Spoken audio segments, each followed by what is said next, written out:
Komið í sæl. Í þessum landsbyggðarþætti ætlum við að ræða flutningskerfi raforkunnar.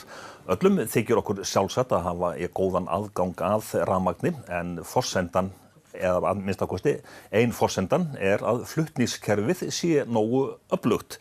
Gnýr Guðmundsson verkefnastjóri hjá Landsneti, vertu velkominn. Já, takk fyrir.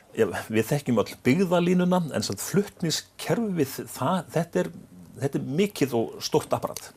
Já, byggðalínan náttúrulega bara einn hluti af flutningskerfinu, það að segja meginflutningskerfinu.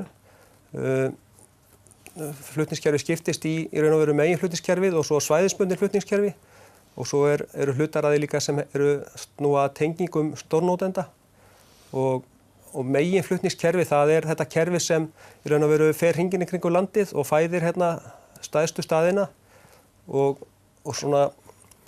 og líka kerfið það skiptist eiginlega í tvennt, það þessi byggðalína og svo það vesturlínan, það að segja lína sem liggur vestur á firði úr Hrútatungu og svo það þetta sterka kerfi á suðvesturhorninu sem tengir raun og veru virkjunarsvæðið í Túná, Þjórsá við höfuðborgarsvæðið og Hvalfjörð.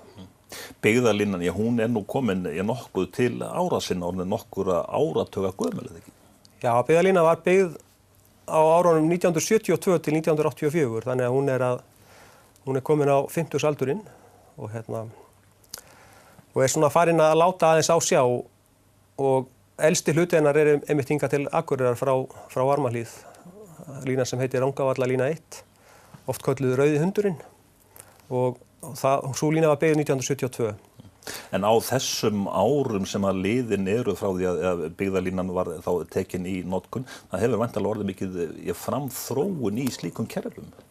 Já, í rauninni, það þessi lína náttúrulega barn síns tíma og var byggð með framtíðar þörf þess tíma í huga og enda var hún þá allt og stór þegar hún var byggð. En núna bara staðan þannig að raforkunotkun á landinu hefur náttúrulega margfaldast á þessu tíma síðan línan var byggð og hún náttúrulega afkastar ekki því sem hún þarf að gera.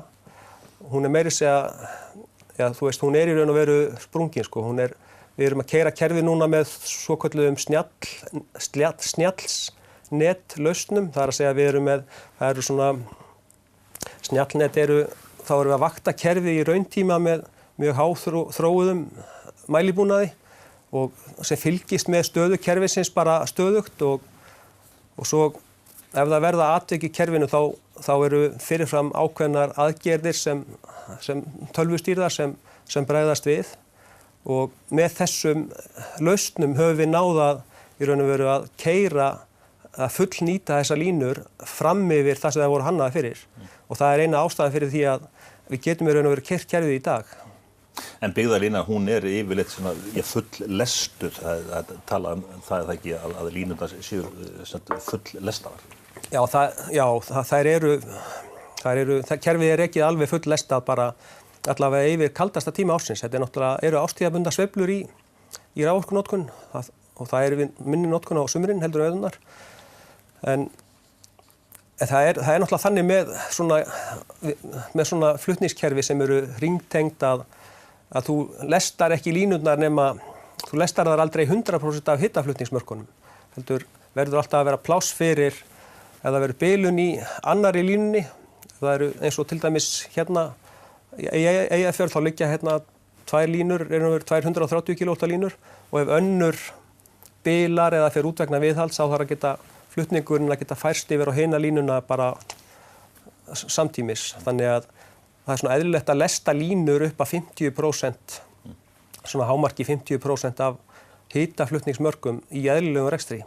En þið hjá Landsneti, þið eru svona, þessar vikurnar að kynna, heljarinnar kerfisáætlun, þetta eru 4 bækur. Hvað það sem að þið eruð í raun og veru þarna að kynna?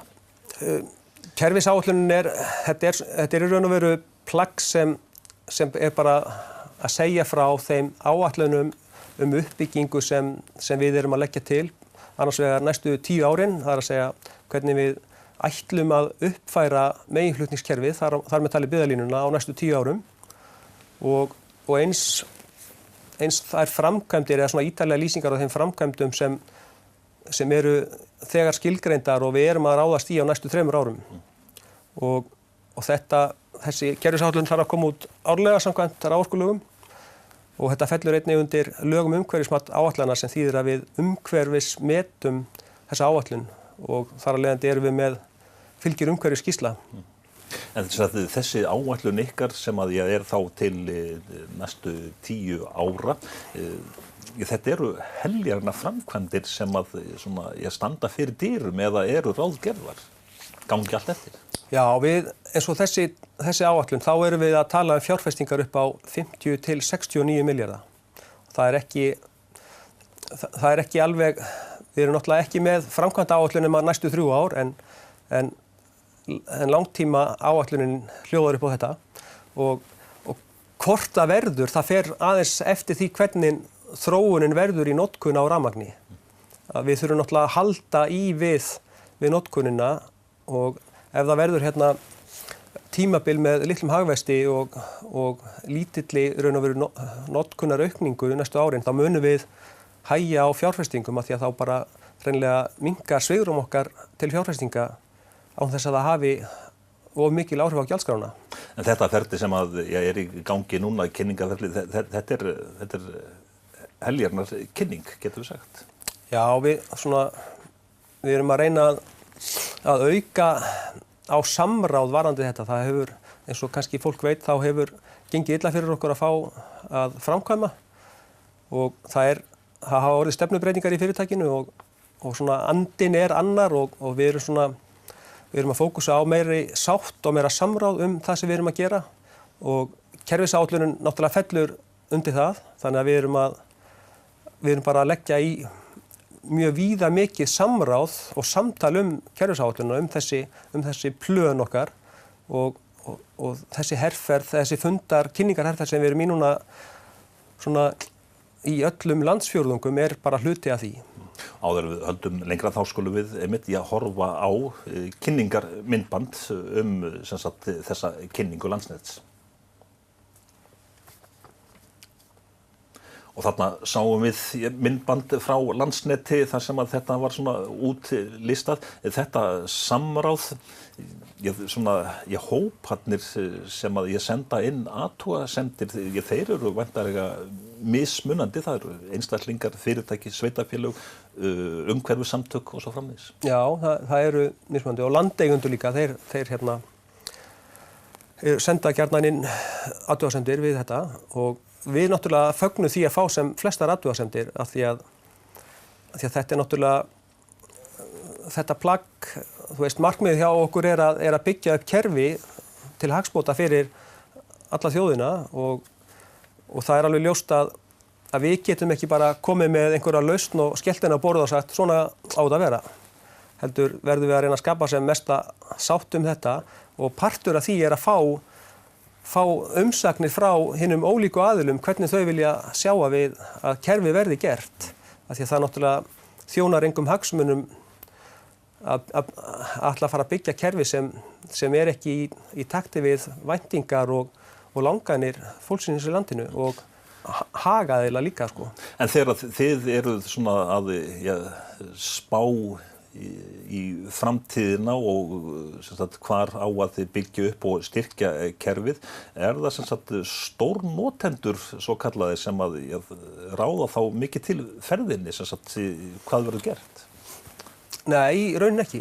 Það er það sem er gert eins og það sem við gerum núna er að við náttúrulega þarfa greinum þetta vandamál og þarfagreiningin hún byggir á sviðsmyndum raforkunotkun til ásins 2050 frá orkuspárnefnd, frá raforkuhópi orkuspárnefnd sem undir forsjá Orkustofnunar og í því er lýst mismunandi sviðsmyndum eftirspurn eftir rafmagni næstu áratugina og það í raun og veru þessi þróun sem ræður því hvernig við sjáum fyrir okkur að kerfið muni þróast næstu áratugina og þetta er ekkert endilega stórnotendur, þetta bara almenn raforkunotkun í landinu, bæði til almennings og eins til atvinnurekstrar. Hugtaki svona kannski á hvað stórnotandinn, einu sinni sem voru bara álver sem voru stórnotendur, núna kannski gagnaver flokkast ef til vill undir stórnotendur.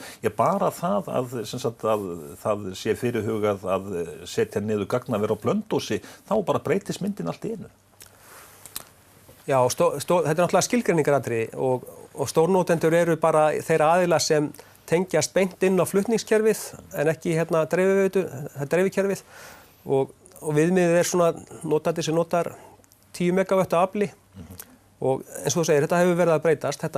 Í upphafi voru þetta náttúrulega eingöngu álver en núna eru gagnaverin að koma mjög sterk inn og svona náttúrulega kísilverksmiðja á Bakka og einn á Suðurnesjum sem nú stoppreyndar núna.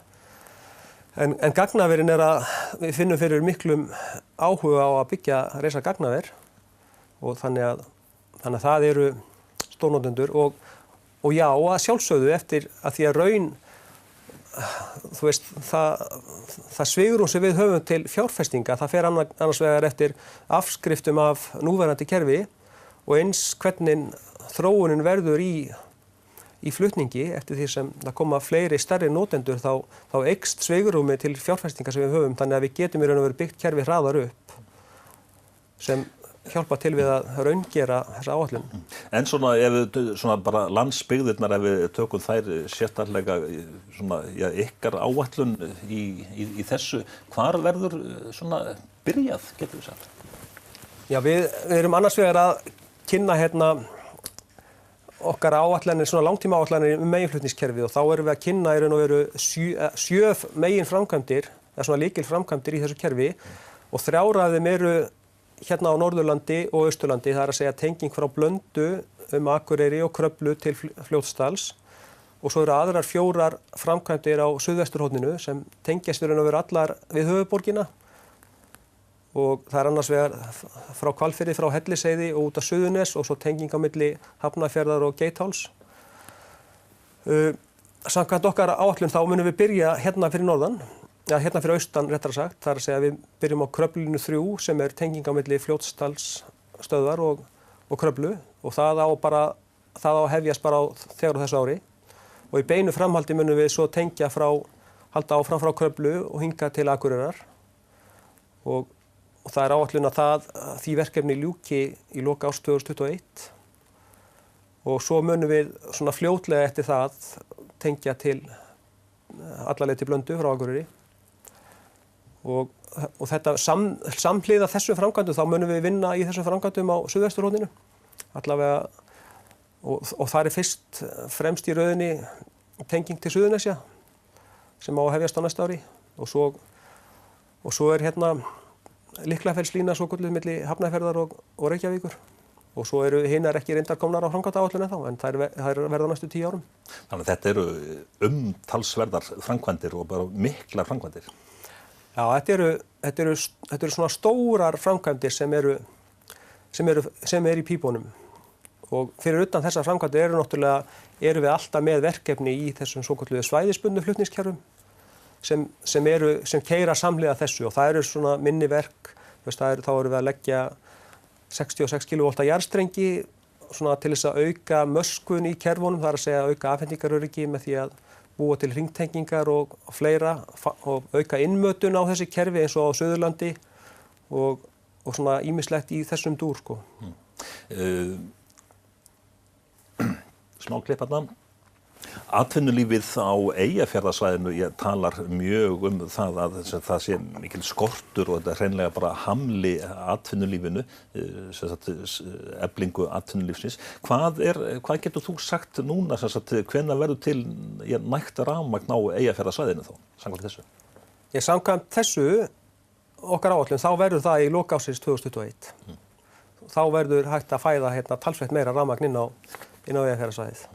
Hvar blikka ljósin helst? Hvar rafmagnsskorturinn svona mest viðvarandi? Sko þetta er svona eiginlega tvíþætt sko. Það annars vegar þessi stöðuleiki, það að segja þegar rafmagnið er að fara, þar að segja þegar ljósin að blikka út af truflunum sem verða í kerfinu og eins og þetta núna þá þetta svæði bara byggðalínu hringurinn í raun og veru mjög útsettur fyrir truflunum sem geta þá þess vegna orðið annar staðar á landinu eða fara út stóri notendur til dæmis á suðvesturhorninu þá getur það valdið alvarlegum rafmagnstruflunum og rafmagnsleysi á Austurlandi og Norðurlandi. Þannig að núverandi byggðalína, hún bara á síðasta séns. Já, í raun og veru sko, og hún búin að vera það í nokkur ár sko, þannig að það alveg þörf á þessu. Ég vil líka nefna Vestfirði sko, Vestfirðir þar hefur löngu verið mjög báborið afhendingaröryggi á rafmagni en það hefur samt verið að laga undanfarin ár því að það var gerð gangskör í því að styrkja kerfið á Vestfjörðum, reyndar ekki fæðingun inn á það, heldur bara innbyrðis og það var byggð öflug vararafstöð í Bolungarvík sem hefur raun og veru aukið talsvert mikið afhendingaröryggi þar. Það mikið talað að leggja strengi í jörð. Hvað segja ykkar áætlanir? Það talsvert dýrara að leggja í jörð allavega enn sem komið Hvað ætla að leggja mikið í jörð? Já, það dýrara en það hefur farið lækkandi á undanförnum árum. Sko, það ágætt að segja það strax að við getum ekki lagt allt meginflutningskerfið í jörðu. Það bara tæknilega ekki mögulegt og það út af eðli jarðstrengja sem mjög frábrugðið loftlínum af því að loftlínur eru leiðarar sem eru í raun og veru bara rafmagnslega einangraðar með lofti á meðan jarðstrengir eru leiðarar sem eru einangraðar með svona plasteinangrun og þeir virka svona eins og þéttar í kerfinu sem þýðir að þeir framleiða launafl og þessi raffræðilega eiginleiki gerir það verkum að það er vandkvæðum bundið að setja línur á háu spennustígi í jörðu og við höfum hreinlega það ekki bara mögulegt að leggja allar 220 kV línur í jörðu eða 130 kV línur. En það samt svigrúm fyrir strengi á takmörkuðum lengdum og þetta allt kynnt í kerfisáætluninni og það svona misjafnt hvar á landinu þetta fer eftir hvar kerfið í raun og veru raffræðilega sterkast og það sterkast það sem eru öfluga línur og stórar virkjunar einingar. Þar þetta skammhlaupsafl svokallað mest í kerfinu og þar eru mestu möguleikarnir til þess að í raun og veru að takast á við þetta launafl sem jarðstrengir framleiða. Þetta svona, ég veit að þetta flókið en svona niðurstaðan svo að við getum ekki sett allt í jörðu. En ég væntanlega svona, ég ger bara ráð fyrir því að það verði svona aðalega sett í jörðu nálægt þéttbýli þá flugvöllum og svo framvegis. Já, það mjög vel skilgreint í stefnu stjórnvalda lagningu raflína hvar við eigum að leggja áherslu á að leggja meginflutningskerfi í jörðu. Og það einmitt eins og þú segir, það í þéttbýli, það í grennd við flugvelli, það í friðlandi og í þjóðgörðum og við náttúrulega metum það allstaðar og leggjum til þá að það verði settur jarðstrengir á þessi svæði.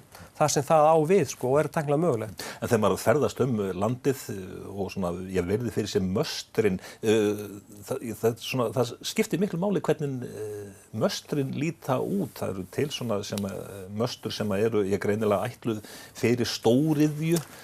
Hvernig raun og veru það ekki til sko. Þú veist, möstur eru bara möstur sko.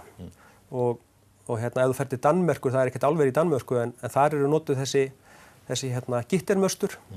En það rétt eins og þú segir, þú veist, möstur hafa mjög mismunandi orð á sér og hér á Íslandi hafa þessi gittermöstur orð á sér eru kölluð svona stóriðju línur.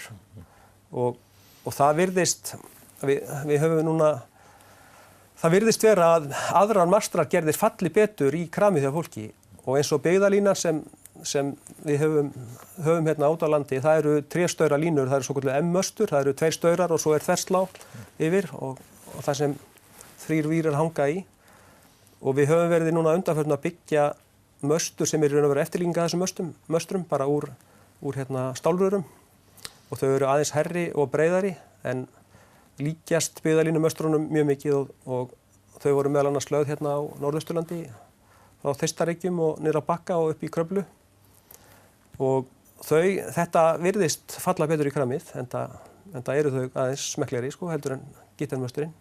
En sem sagt, þessi kerfis áætlun sem að kostar þetta marga milljarða, hægt að halda því fram svona með rökum að það sé pólitískt plagg?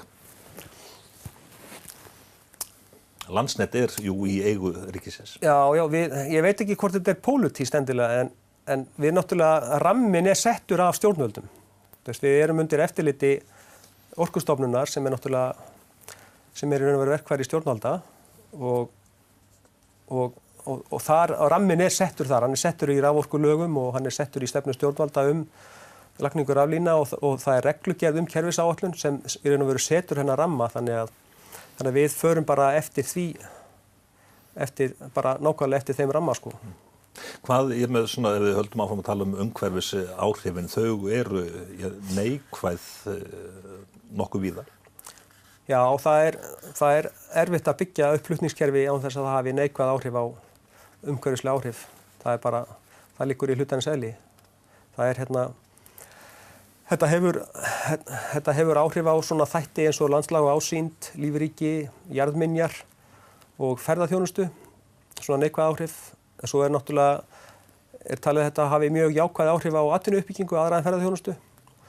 Og það misjafnt hvaða valkosti við erum að horfa á, þeir eru misjafnir, hafa áhrif á mismunandi umhverfisþætti og svo náttúrulega til mótvægisaðgerðir.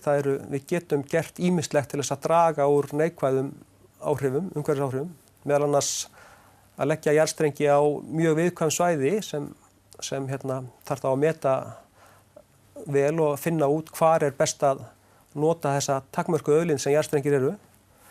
Og svo eins og við komum inn á áðan, það mismunandi mastragerð og svo náttúrulega hægt að stýra því hvar línurnar liggja sko. Það misjafnt, sýnileikin misjafn og það hægt að fara sveigja línustæðin aðeins eftir hafa þetta í huga þegar þau eru skilgreind.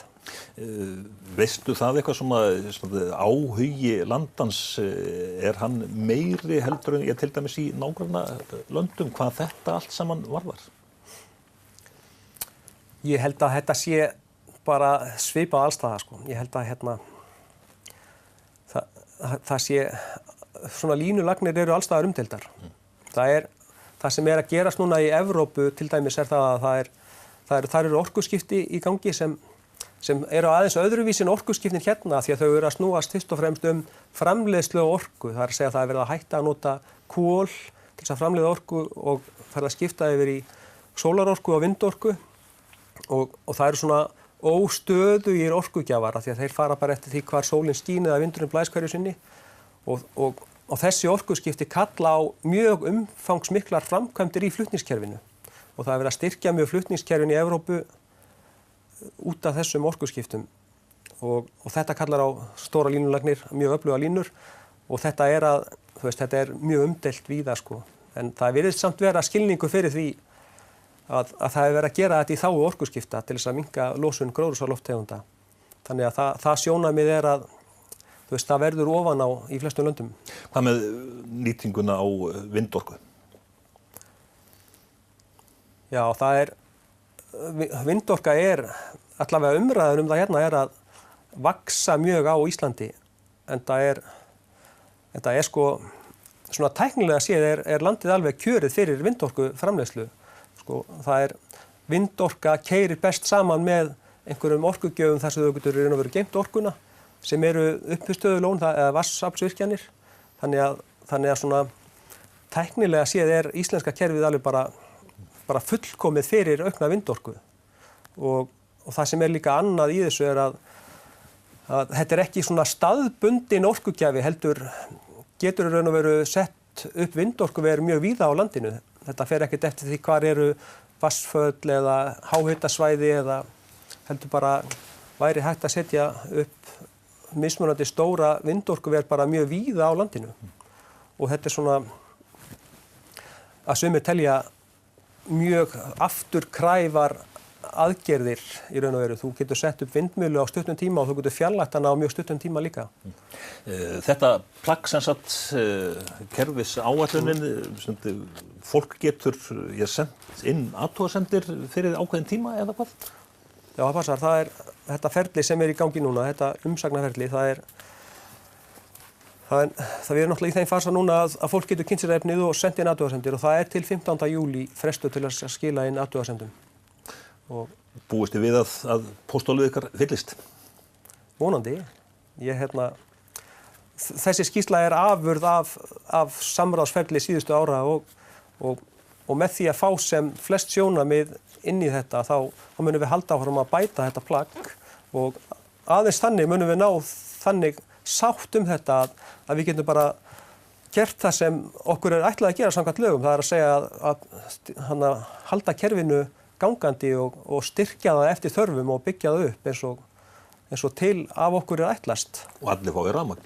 Og allir fái rafmagn og enginn þurfa að vera, það þurfa ekki að vera mismunandi eftir því hvar á landinu þú býrð. Gneiðir Guðmundsson hjá Landsneti, þakka þér fyrir gott spjall. Takk sömuleiðis.